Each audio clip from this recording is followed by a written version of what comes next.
Hey traders, welcome to Charts and Coffee. I don't know if you can hear that. We are broadcasting from a very, very stormy South Florida. It's been rumbling with thunder and lightning all morning long, which actually makes for a great sort of war room day here in the office. And we are going into FOMC, so we're definitely on high alert in terms of volatility and what this could mean going forward. As I mentioned on the 7th, this wasn't calling a bottom. This wasn't a process by which I'm trying to be the first to tell everyone, hey, we're probably bottoming out.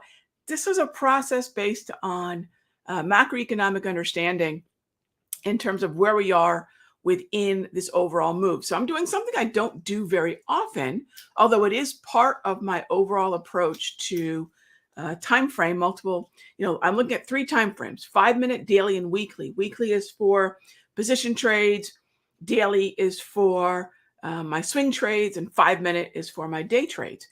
Now you'll very seldom see me go out to a monthly. Monthlies are actually really just one of those time frames people like to use when they're trying to make a larger point about overall trends or inflection points, but they're not tradable time frames. So be cautious of anyone spending an inordinate amount of time on a monthly. They're not tradable. When's the last time you looked at a monthly and entered on that? And maybe some of you said, Rog, I do. Great. That's fine. You're in the minority. Most traders look at dailies, maybe weekly. So be cautious about all, monthly analysis, making grand, explainers about what's happening next. They're very unrealistic timeframes. Remember, a monthly time frame is 1 full month of open, high, low, close. Crazy long time frame. Weekly is also really long, but this is where I will go to get a little bit of an understanding of a time horizon that's going to be at least 6 months to hopefully multiple years, depending upon the quality of the trend. So we're starting off with the weekly here. Gang, the weekly has been neutral all year long. That tells you something. The S&P is in a neutral underlying market trend on the weekly. And if you look at that, and let's take a look at the XLK. This is also neutral. XLK is the most important sector in all the markets. And gang, we'll get to the questions, but please listen up because this is going to make a huge difference. I've been spending some time this morning looking at macro reasons that support the conversation we had back on, did I say June the 7th? I meant to say July. It was this month on the 7th. You can find that video over at the Simpler Trading YouTube channel called The Light at the End of the Bottom.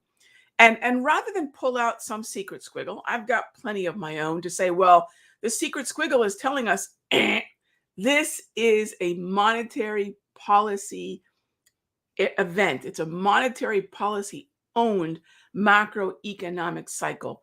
The Federal Reserve right now is hiking rates. We are past the halfway point to the ultimate target rate probability that we're likely to reach by December. This is not guesswork. This is looking at the Fed fund futures, which are actually, somebody asked me the other day, and it was a great question. How accurate, Rog, are Fed fund futures? They're extremely accurate for 2 reasons. One, the Federal Reserve can see by looking at, can you all hear that thunder? It's crazy out there. I'll be honest, I love working and trading on days like this. Although my dog is underneath the desk, hiding out on her floof because this thunder scares the heck out of her. The cat, however, back there doesn't give a rip. All right, so when we think about where we are, we're halfway to the ultimate target rate probability. And a lot of folks ask me about Walmart. We'll cover that as well. I just don't want anybody panicking or relying on some indicator that's crunching open, high, low, close to say, well, we're going higher or going lower. So I will refer to indicators, of course, but they've got to be resting on a sound analysis of where we are macroeconomically. Okay. So, neutral underlying market trend. By the way, is that a secret squiggle? Absolutely. If you're a member here at the Simpler Trading community, in any of the main rooms, I share the absolute best way to understand the underlying market structure. And not just if we're in a bullish or bearish. That's binary, that's amateur hour. You don't want to go there. Bullish, bearish, but Charles Dow over a century ago taught us there are four market behaviors. There are four market trends. Up and down are the one that most traders look at until they realize and they mature as traders. So here, let's shortcut the process, right? There is accumulation, narrow sideways, and there's distribution, wide chop. We're in a distribution market trend. So overbought, oversold does apply. If we're in a neutral market environment, which we are on the, for example, the XLK weekly, and we are, by the way, on the XLK daily, this is not the time to go bring out analysis about how we're going to keep heading lower. There's actually no macroeconomic basis for it. And by the way, I know a lot of folks, including me, are wondering what's going on with Walmart. Gang, I need a separate show eventually. We just call this Salty Raghee. This is how the markets really work show.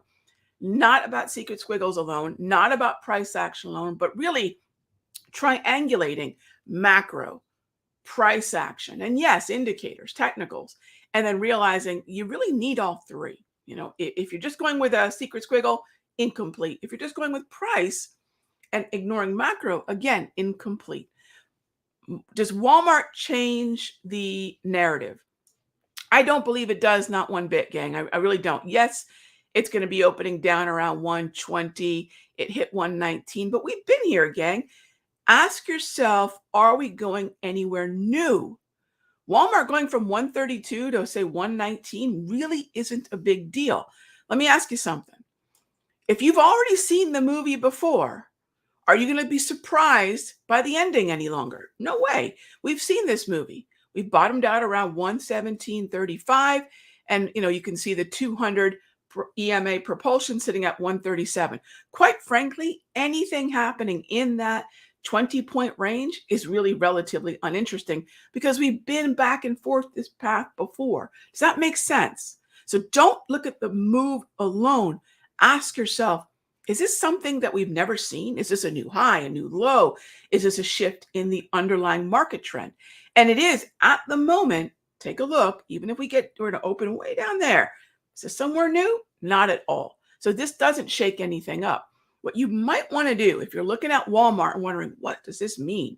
You can take a look at XRT, or actually Walmart is weighted within the RTH ETF. How is the RTH moving on this Walmart narrative? It's going to open down at 158. Again, have we been there before? We have. That's going to be right down in this area here. Nothing new. What about the XLP? XLP is going to open at 70, basically 73. XLP doesn't give a rip about what just happened to Walmart. So until you start to see, and this is how we know, you drop a pebble in a pond, now you start to see all the ripples, right? Are we seeing a ripple effect in other places? Barely.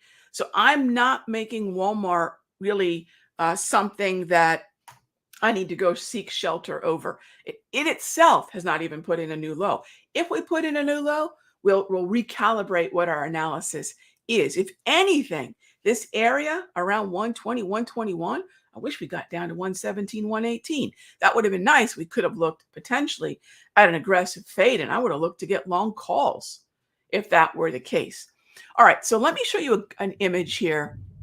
And this is from Wall Street Journal. Gang, this is so interesting and just continues to tell me that there is no reason to start panicking people. Gang, if someone's panicking you, if you watch television and someone's panicking you, they've got something to sell you, right? Because panic grabs that part of the brain that says, oh my gosh, what do I do? Hell's a coming, right? I don't see that at all. The idea that the Federal Reserve hiking rates is going to cool inflation, we all know is incorrect. And if you don't, You can take a look at this graph. This is core CPI. This is the inflation that we feel, not the imaginary inflation that the Federal Reserve likes to track in the PCE. This is CPI right next to M2. What is M2? Well, Rog, I think I remember you talking about the four pillars of macroeconomics: growth, inflation, money supply. This is money supply, and monetary policy. So this is one of those four pillars. By the way, the Fed's not printing as much, and you can see that M2 growth has been dropping over, well, you can see there, look at that cyan or bluish colored line. And as M2 falls, look at CPI. It's got a delayed effect, but when we have less money printing, well, we're going to see less inflation, because part of the reason for inflation is the exorbitant amount of printing we've seen for the past, decade. Does that make sense, gang? This isn't just correlation, which I do not believe in. It's causation. We understand the cause of the CPI dropping as M2 growth, the money printing, the money supply also drops. Really cool graph from the Bureau of Labor Statistics, the Federal Reserve, and I think they posted this in the Wall Street Journal this morning. Really cool chart from BLS and the Federal Reserve. Then you might ask, okay, could that have implications for the US dollar? Let me show you. This is a funny little ETF. ETFs are kind of my thing, sectors and ETFs. This is CEW. This is basically emerging market currencies. All right, I'm going to show you one more weekly chart. We don't do this very often. I'm going to show you one more weekly chart and squeeze in some data. We've been here before, and actually, if you include even more on this weekly, let's go ahead and do that. Let's go back. I think it's maybe 10 years. Yeah. Look at where we are.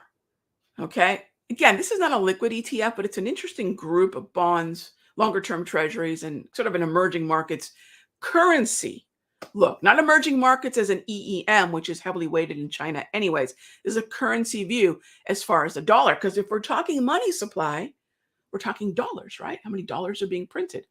Look at where we're bottoming out. When folks ask, Rog, could the dollar keep heading higher? Yes, it could, but could it start to slow its roll? Yes. And the reason for that is we have the European Central Bank starting to move into their own tightening cycle. And we have that then as sort of a competitive effect on dollar upside. So I would still buy the dip in the dollar, but the kind of acceleration, right? That's the fear that equity markets have. Stonks are freaked out by strong dollar. Well, so I'm sort of trying to show you all the reasons, right? Not just some secret squiggle, leading us to believe in panic, but rather, what is the data telling us about money printing? What is the price action telling us about the reaction to reduced money printing? How could that affect inflation? Could we buy the dollar in a dip? Absolutely. But let's not expect the same kind of upward acceleration that we've seen in the past. So I know a little bit of a kind of departure from our normal conversations here in our charts and coffee, but it's a really important point, because I'm just seeing so much fear mongering out there because, some random secret squiggles telling us we've got this, monster reason to be concerned about more downside. I don't see it in the data. All right. So hope that helps. Now, I saw some earlier questions about XLK.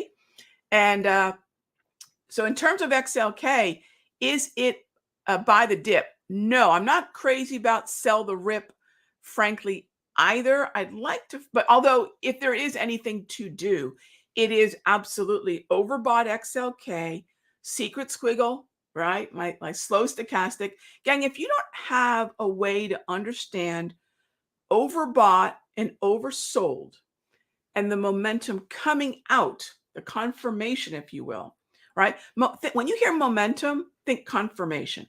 All right, someone's saying this momentum, what is it confirming? So momentum really equals confirmation. So if I've got an overbought stochastic, right, which is while this is, and we've got the momentum coming back down, that should mean, yes, an overbought market's going to sink back into the range. But we're not in that zone right now. In fact, that zone is really closer to 139. So be cautious if you are tempted to chase this thing lower.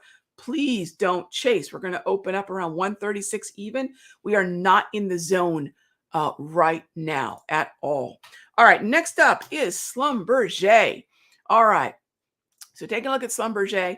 High concentration weighted stock within the OIH.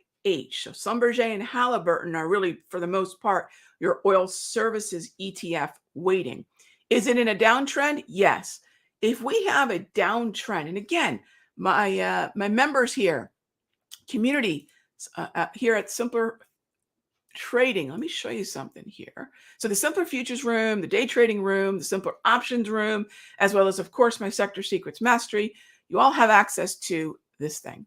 You want to know what the market structure is? You've got to separate the momentum of the market from the trend of the market, not just, we're binary up or down. This is a downtrend, bearish momentum, bearish trend. This is a sell the rip. Absolutely. So Kevin, double red, absolutely. Below the 200, you got it. Darvis zones overhead. This would be an interesting sell the rip. I'd crack open the OIH and I would make sure that I'm not overlooking other potential setups that may lead me to going with the tide, not an individual boat. I like that boat, though. I like that individual stock, Kevin. Good eye. All I'm going to say is if we crack open OIH and we see a large number of stocks weighted within, say, the top 6 that are moving lower, you might get more bang for your buck in OIH. But I do like Halliburton to the downside. I do like Schlumberger to the downside. Just be aware of where we are in terms of earnings windows. But other than that, yeah, I love this downtrend. It's a confirmed downtrend where the strategy says, hey, let's short the rip. And we're south of the 200. Love it. Love it. Good stuff. All right, next up, my thoughts on how Walmart's statement may affect the FOMC. Warren, zero. Absolutely positive. Remember, gang, it wasn't but a few months ago where people were running around saying, oh my gosh, Ukraine is going to change the FOMC's mind on things. It's a little painful when I hear things like that because it just tells me that a lot of traders confuse macro by way of headlines to macroeconomics. Gang, when I tell you the Fed doesn't give a rip about headlines, believe me, their actions never map to it. So Walmart is a headline. It's not a macroeconomic factor. I showed you some macroeconomic factors. I do not believe in any way they give a rip about Walmart. And frankly, when you look at the price action, having shown you all the ranges, do you all? I mean, really? And it's okay if you say, Rog, no, that's a move and that catches my attention. That's fine, of course. But we haven't even put in a lower low. If Walmart breaks 117, I'm going to have to recalibrate what I think Walmart's communicating about maybe staples, about maybe retail. But it's one stock that's already in chop, moving down to not even a new low of the chop. So I don't care. And I'm pretty sure Walmart's not keeping the Fed up at night. And again, they've got other things they're focused on. So I hope that makes sense. All right. Okay. Next up, do long calls and long puts provide the greatest leverage available through options, or are there other types of options that provide even greater leverage? Nick, I don't know. I mean, I would have to say there probably are, but leverage is not ever, when I'm putting on a trade, not even the top 3, 4 things running through my mind is, am I leveraged to the hilt on this trade or not? I like long calls, long puts for their simplicity. I like long calls, long puts because I can do that in a cash account, which is what I trade out of. And I think a lot of times when traders get into spreads, they start to put on trades that are actually a little bit more lazy in nature because they have sort of the teddy bear, the comfort, the security blanket of, well, I collected some credit on this trade. It offsets some cost.